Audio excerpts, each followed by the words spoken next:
Hello, beautiful people. It is July 16th, once more from Hollywood, California. And well, first of all, I'd like to thank you guys all for 100 subscribers. I didn't see that coming. I didn't think people actually cared, or like people would have be giving such positive feedback. But it's nice to hear that people relate to what I'm saying, and that I guess maybe my messages are getting out to someone who might need to hear it that day or something. Today, I mainly want to talk about something a lot of people don't talk about when it comes to like addiction and you know alcoholism or any kind of substance addiction. Depression, a leading cause for addiction. You know what can be done to like manage it. We all find our different ways of trying to manage it. Some people can't handle it. And that's kind of what I want to start with. The people who can handle it. you know I feel like a lot of people who are drinking or doing a lot of drugs or just poisoning themselves little by little, they they're trying to hide just how sad they actually are. you know and it's kind of hard to tell when they're being honest and not. You have to really really pay attention, and you start to pick up on little things like, oh, okay, like he's smiling, but it's something about his eyes are just not there.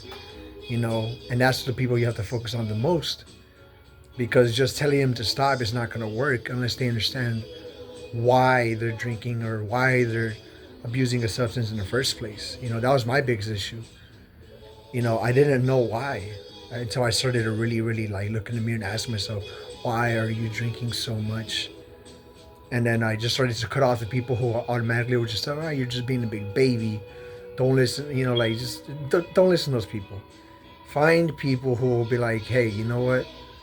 We're not going to bark orders at you, but we're going to be here for you. You know what I mean? Like, we're going to listen to you. We're going to wait for you to finally be like, hey, you know what? I don't want to do this anymore. You know what I mean? I personally,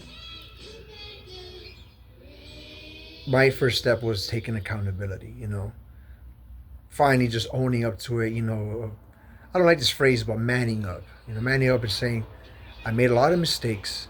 I've made a fool of myself. I've made a fool of the people around me. And that's what really, for step number one, accepting the fact that it's not them, it's me. I know I'm the problem. It's not them. I kept pointing fingers, but at the end of the day, it was me doing these things, all this damage and stuff. And then once I did that, I was like, you know what? Fine. I'm not gonna cripple myself. I'm not gonna hide behind this bottle anymore. By then it was too late. I was already cirrhotic, which made me even sadder. So now I have cirrhosis and I'm depressed, right? So now let's say you sober up and you need to find a new way to cope with being depressed. And then, like I said, we're all different, but this is again just step number two for me. What worked for me was enjoying little things. It sounds kind of cliche, but it's true. It really is little things.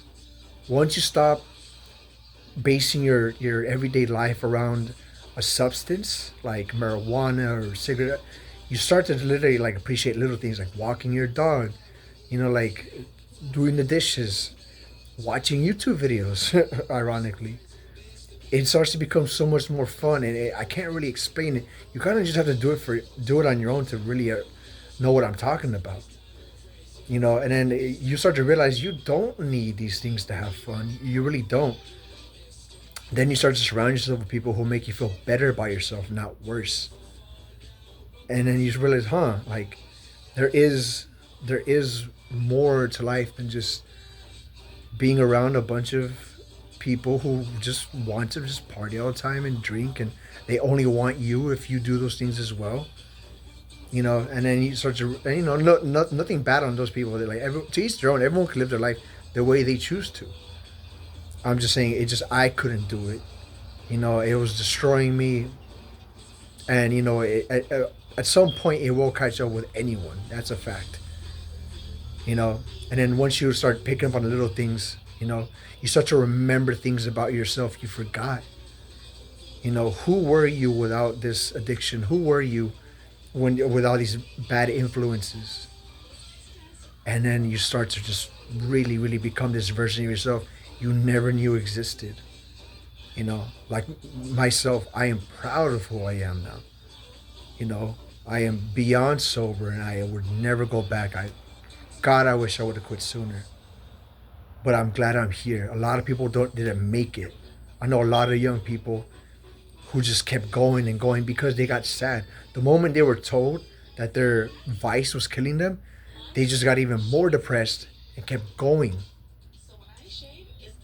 And I was doing the same thing. And I luckily stopped right on time.